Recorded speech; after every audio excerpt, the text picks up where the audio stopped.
Me arrancaron la armadura a tirones, luchando con el tonelete, con las espinilleras, con el casco beocio que amenazaba ahorcarme. Las desencajadas piezas se desparramaron en el suelo. El yelmo, con sus tres plumas lacias, yacía como una ave aparatosa, que los perros hubieran robado de un festín. Nos pusimos las ropas mujeriles, nos atamos a la cabeza unas pañoletas y en verdad nos hubieran podido tomar por tres cíngaras, pues éramos los tres morenos y enjutos, y mi joroba y el ojo ausente de Segismundo contribuían, tanto como la gracia de Mateo, a crear la sugestión propia de las mujeres bohemias que van con los carros por esas sendas de Dios, diciendo la buenaventura, hurtando gallinas y ofreciendo hierbas y filtros sensuales.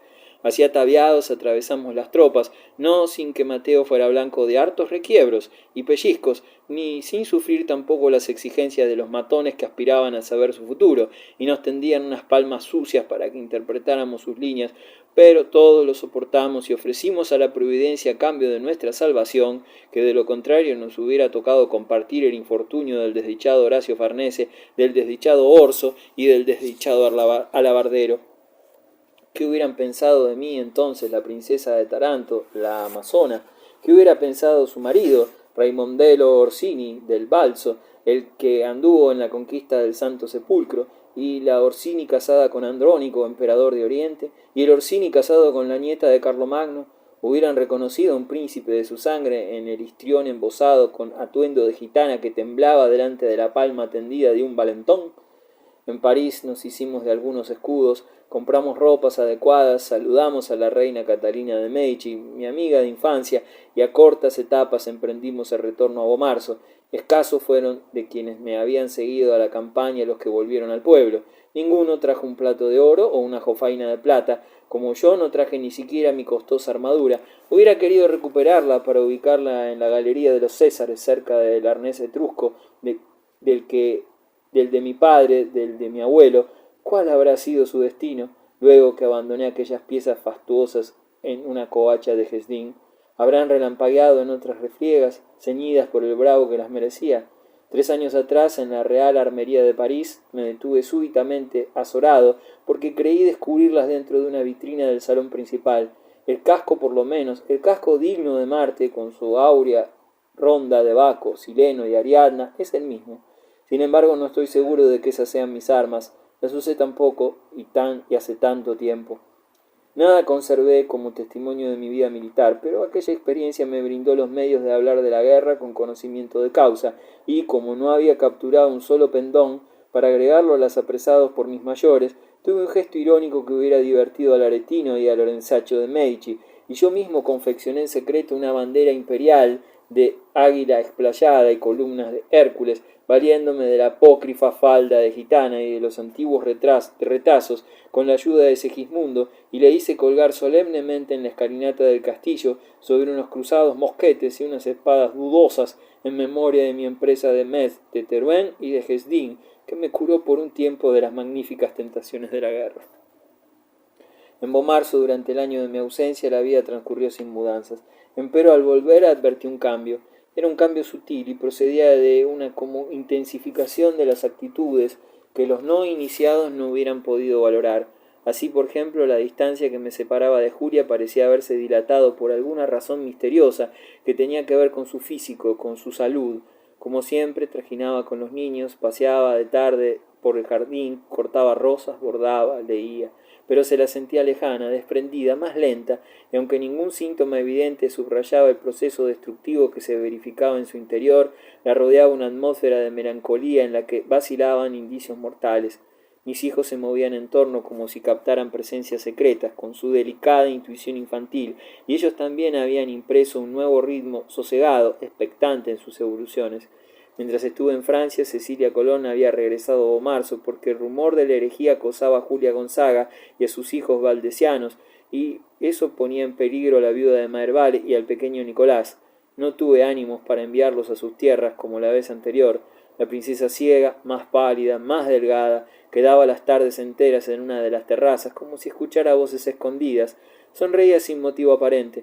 Ella también había variado, como si el dolor que la aquejaba desde la muerte de Marvari hubiera descendido a zonas más oscuras, allí donde las sombras espesas que se apretaban sobre sus ojos se establecían en la última profundidad de su alma, a modo de negros minerales macizos, entre los cuales vagaba la trémula luz del recuerdo que los hacía sonreír.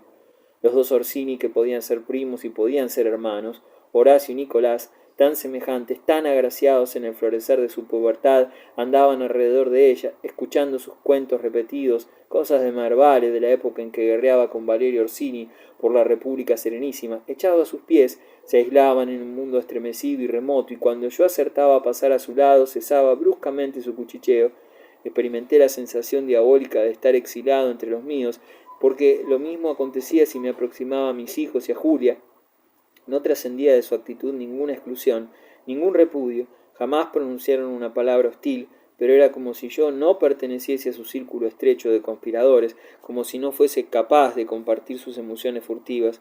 Silvio, en cuyo gabinete pensé encontrar un refugio, había avanzado en el fantástico camino de la cesis mágica, despojando de inquietudes terrenales, y se agitaba como un espectro con su flotante ropón en el vapor de los alambiques, de suerte que se lo hubiera tomado por una emanación de las mezclas herméticas que preparaba.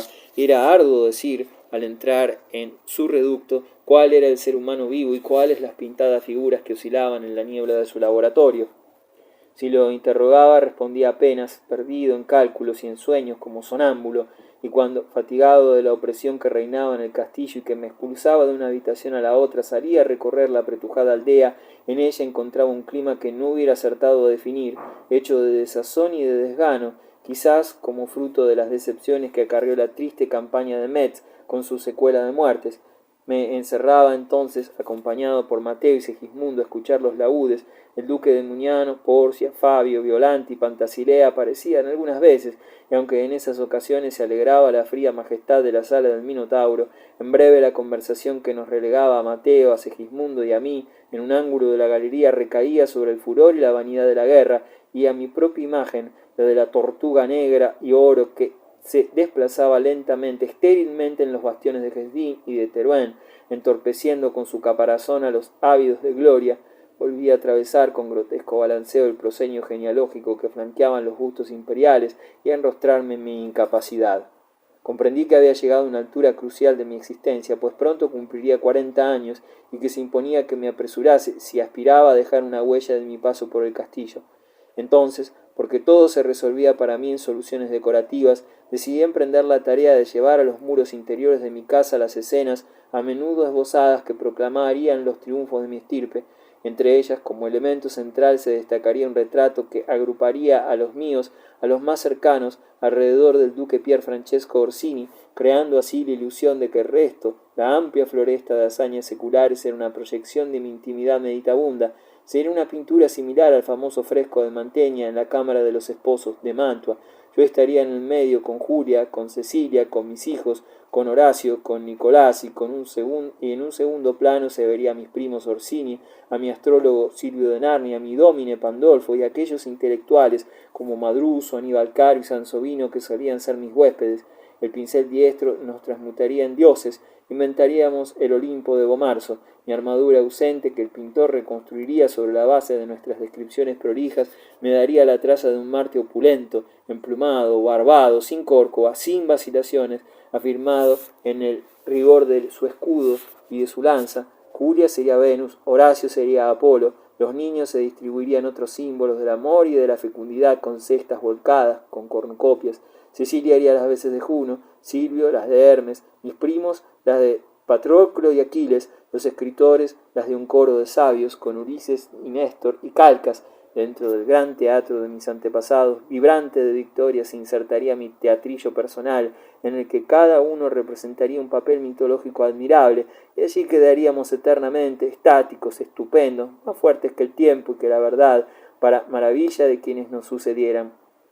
Pero había que apurarse, porque los demás actores empezaban a huir de la escena con su hostilidad disimulada, con su claro propósito de no participar de mi vida, o más bien de que yo no participase de las suyas.